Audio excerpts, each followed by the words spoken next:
Yes, good afternoon, my gentle people. I've been so forlorn, for want of a better word. You see, so much has been happening this week on the news. I woke up this morning to the depressing news of hold on. Yeah, my background music was a bit too much. Yeah, so like I was saying, I woke up this morning to the depressing news of the shootings in the USA, in the state of Rhode Island. I just imagine, as a university graduate myself, how tragic it must have been for gunmen to burst into a place of study, shot dead two of the students, all the way into the engineering physics building. So you can imagine that on Brown's campus in Rhode Island. It's very sad. I've just been thinking about it, and since yesterday I'm in a state of anxiety. These things make me anxious because when things like these happen to our loved ones, it affects us deeply. In Australia, there's also the news about the killing of 15 people when gunmen burst on the scene. Let me see what they said here. Hold on a sec. Yes, it's yesterday afternoon. By the scene, Australia. 15 civilians were pronounced dead when gunmen appeared on the scene, firing on the beach. 1,000 people were gathering for a festival, a Jewish festival, just to celebrate and to worship in their own way, the way they know how. I mean, people are sick and tired of this ism and schism, this racism situation, anti-Semitic. Let me see what anti-Semitism is anyway. Let me get a definition. Hold on a second. Yes, according to the Oxford Dictionary, anti-Semitism is hostility or prejudice against the Jewish people. And how can you go and shoot down somebody because you don't like the... Oh my... I cannot begin to imagine it. These people are inhumane. Inhumane.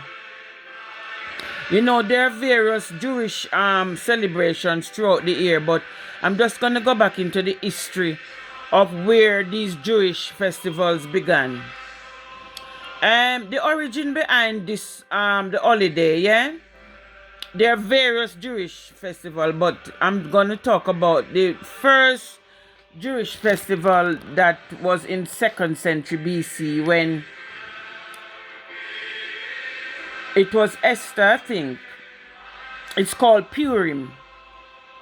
Now, it's supposed to be a joyous festival where the Jews celebrate the time when they overcame the threat of annihilation.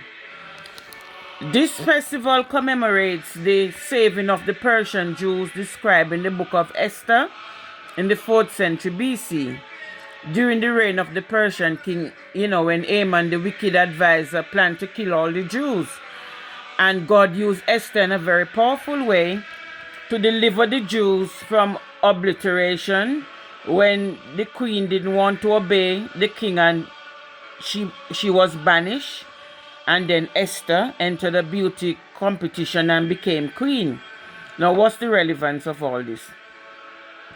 The Purim festival is just a name given to celebrate and commemorate the salvation of the Jewish people from the plot that was to destroy them back in those times in ancient Persia. Purim is still celebrated today. It started sundown on Thursday. It happened the 13th of March and concluded at nightfall on the 14th of March earlier this year. And basically, like I said, it's just delivering... They celebrate deliverance from Haman in ancient Persia. So a lot of people say the Bible is not true. But the Bible is also a history book. And history can tell you that all these things did occur. Now, history has documented that there was indeed a woman called Esther. She was a Jewish heroine. Obviously, she was an orphan raised by her cousin Mordecai, and she lived in the Persian diaspora. Now, she kept her identity hidden as instructed by her cousin Mordecai to save her own life and the life of her people. But it came to the point where she had to risk her life and approach the king. Now, under the rules of those times, you weren't allowed or permitted to approach the king. You understand? But Esther decided, after fasting and prayer, she bravely revealed her identity to the king, and she utilized the opportunity to save her people. And Haman, who was plotting their downfall to kill them, he was executed. You know, so this is a powerful story that those who plot against people will be brought down. You know, and at that time a new decree allowed the Jews to defend themselves, and they got victory over their enemies. I love this story in the book of the Bible, Esther. It's only a short book, but it's the only book in the Bible that don't mention God. But the king, because Esther found favor with the king, you know that is just a foreshadow of the Old Testament, is a foreshadow of the New Testament. So in the book of Esther, you could see God himself revealed through that king. Yes, you know.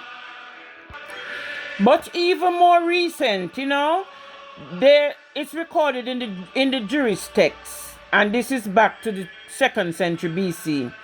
The Jewish people live under Syrian Greek Empire on lands encompassing modern day Israel, because some people is aware that Israel was destroyed and rebuilt in 1948. Now, after years of oppression, a small army of Jewish people defied the odds, and they defeated the Syrian Greek forces and sent them away from Jerusalem. Now, these rebels, they call them the Maccabees. They reclaim the city's holy temple, where they wish to light the menorah and the candle light of 8 branches. Just a celebration that is symbolic to the Jewish faith. But that's a whole complete history in itself. But I'm going to get to the point. Okay, we're now in the 21st century. So, back in 1917, the Balfour Declaration was a public statement issued by the British government during the First World War. And they announced support for the establishment of a national home for the Jewish people. So, in that respect, they really should have been safe. But, like I said, anti-Semitism is like hatred against the Jewish people. When people hate you, you do have a leg to stand on. So before I conclude, I'm just going to look at Israel. As we all know, Israel came about because of Jacob, 12 sons, the 12 tribes of Israel. His name was Jacob, and then God changed his name to Israel. So the name Israel has its roots in ancient Israel, yeah? With references to Jacob's children. And that was back in the 13th century BCE, you know, when King David united the tribes into a single kingdom. Now, how did Palestine came about? As a kingdom existed long before the name Palestine, which was a name for the region given by the Romans. The ancient kingdom of Israel, established around 12 BC, predate the ancient Philistines, from whom the name Palestine came about, yeah? So as I'm beginning to realize now, Palestine is originated from Philistines, which, you know, King David defeated Samson, who was a big Philistine who wanted to defy the armies of the living God.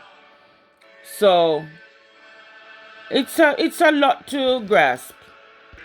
Yeah, so just to wrap up, the widespread upsurge in hatred and discrimination. It's terrible. It's really horrible. How can you just discriminate and be hostile to someone because of their race? They need to combat this thing. People need to understand that we are all made in God's image. It doesn't matter where in the planet we come from.